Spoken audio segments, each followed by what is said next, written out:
तुम अपना नया वर्जन बनने में इसलिए फेल नहीं हो रहे हो कि तुमने उसे करने का कोशिश किया लेकिन वो नहीं हुआ। तुम इसलिए फेल हो रहे हो कि तुमने जरूरत से ज्यादा लोगों को पहले ही बता दिया है। हाँ, ये सुनने में अजीब लगता है, लेकिन एक बार जब तुम इस चीज को समझ जाओगे तो तुम्हारे लाइफ का पूरा गेम ही बदल जाएगा। जितने भी लोगों को तुम जानते हो जो जेन्युइनली सक्सेसफुल हुए हैं, वो सब भी खुद को एक दिन सोशल मीडिया से, ग्रुप से, लोगों की नजरों से खुद को गायब किया है और तब जाके उनका असली ग्रोथ स्टार्ट हुआ है। ये कोई कोइंसिडेंस नहीं है, ये एक पैटर्न है। हर बड़ा ट्रांसफॉर्मेशन के पीछे एक गायब होने का दौर जरूर आता है। सोचो, जितनी बार तुमने कोई नया गोल सेट किया और तुमने उसे लोगों को बता दिया कि मैं कल से ये स्टार्ट करूंगा या मैं इतने दिनों में ये अचीव करने वाला हूँ, और तुम कुछ दिन उसे करते भी हो लेकिन फिर बाद में भूल जाते हो। लेकिन ऐसा क्यों होता है? ये कोई विल पावर का इशू नहीं है, ये एक साइकोलॉजिकल ट्रैप है जिसमें हम सब बार बार फंसते हैं। तो आज मैं तुम्हें एक ऐसी चीज सिखाऊंगा जो कोई मोटिवेशनल स्पीकर नहीं सिखाता है। इसको हम 3 हिस्सों में बांटेंगे। पहला, कि कैसे गायब होना है। दूसरा, शैडो में क्या करना है। और सबसे जरूरी बात, वापस कैसे आना है। और इनमें से किसी एक को भी गलत तरीके से किया तो तुम्हारा पूरा मेहनत बेकार जाएगा। इसलिए इस वीडियो को पूरा लास्ट तक जरूर देखना। लेकिन मैं चाहता हूँ कि तुमको सबसे पहले ये पता होना चाहिए शैडो में एक्चुअली करना क्या है, क्योंकि तुम कम बैक करने के लिए तैयार हो, गायब होने के लिए तैयार हो, लेकिन तुमको यही नहीं पता होगा कि गायब होने के बाद करना क्या है। तो तुम गायब होकर भी कुछ नहीं उखाड़ सकते हो। तो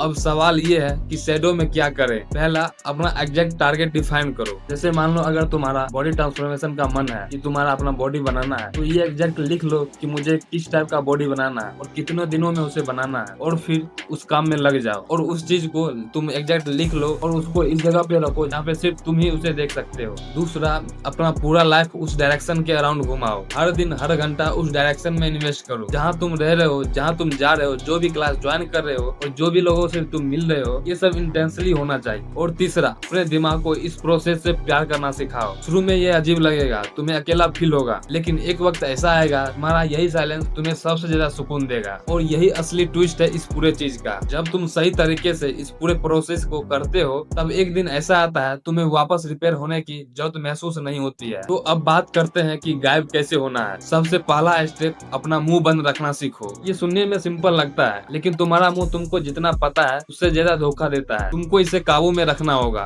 अब तुम इसके बारे में किसी से खुल के बात नहीं करोगे, चाहे वो तुम्हारा फैमिली हो, कोई रिश्तेदार हो, कोई दोस्त भी हो। तुम किसी से भी खुल के ये बात नहीं करोगे कि मैं कल से ये स्टार्ट करने वाला हूँ और मैं ये अचीव करने वाला हूँ, मेरा ये प्लान है, या तुम्हारा कोई भी फीलिंग हो। हाँ, अगर कोई तुम्हारा सच में सक्सेस चाहता है तो तुम उसे बता सकते हो, वरना मिस्ट्री बन जाओ। हाँ, इस चीज में तुमको टाइम लगेगा, लेकिन तुम्हें इस चीज को फेस करना ही पड़ेगा। दूसरा, सिर्फ अपना ओपिनियन का वैल्यू दो। अब हर कोई तुम्हारे लिए मायने नहीं रखता। तुम्हें इस चीज का परवाह नहीं करना है कि दूसरा क्या सोचता है मेरे बारे में। उन लोगों को कोई परवाह नहीं है तुम्हारे लिए। लेकिन समस्या ये है कि सिर्फ तुम ही इतना सोचते हो, और तुम्हें इस चीज को खत्म करना पड़ेगा कि दूसरा क्या सोचता है मेरे बारे में। देखो, एक ट्रिक अपनाओ, अपने अंदर खुद का एक दूसरा वर्जन बनाओ और उसे इम्प्रेस करने की कोशिश करो। खुद से पूछो, क्या वो वर्जन मुझसे प्राउड होगा? जिस दिन तुम इस वर्जन का जवाब देना स्टार्ट करोगे, उस दिन से तुम किसी और का ओपिनियंस, किसी और के इशारे पे कठपुतली बन के चलना बंद कर दोगे। मैं तुमको अब भी कह रहा हूँ, ये सब करना थोड़ा मुश्किल लगेगा, लेकिन तुम्हें इसे रिपीट करना ही पड़ेगा। तीसरा,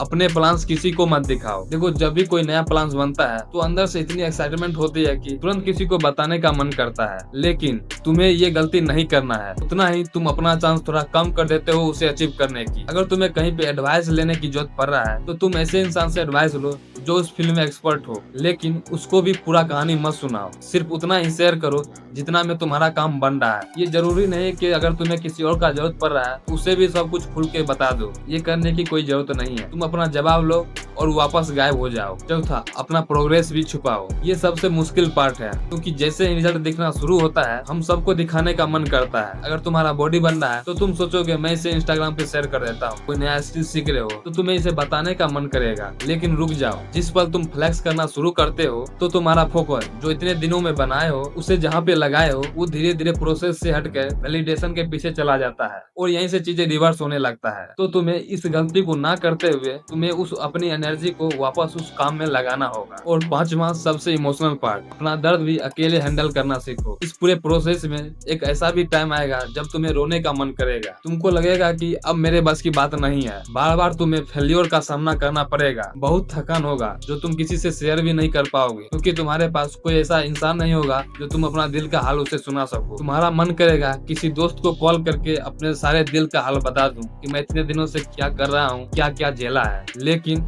इस बार नहीं। उस दर्द को खुद झेलना पड़ेगा, अपने आप को संभालना पड़ेगा, और वही वो मोमेंट होगा जहाँ से तुम्हारा कमबैक होना शुरू होगा। तो अगर ये वीडियो तुम्हें काम की लगी हो तो इस वीडियो को लाइक जरूर कर देना। तो मिलते हैं नेक्स्ट वीडियो में।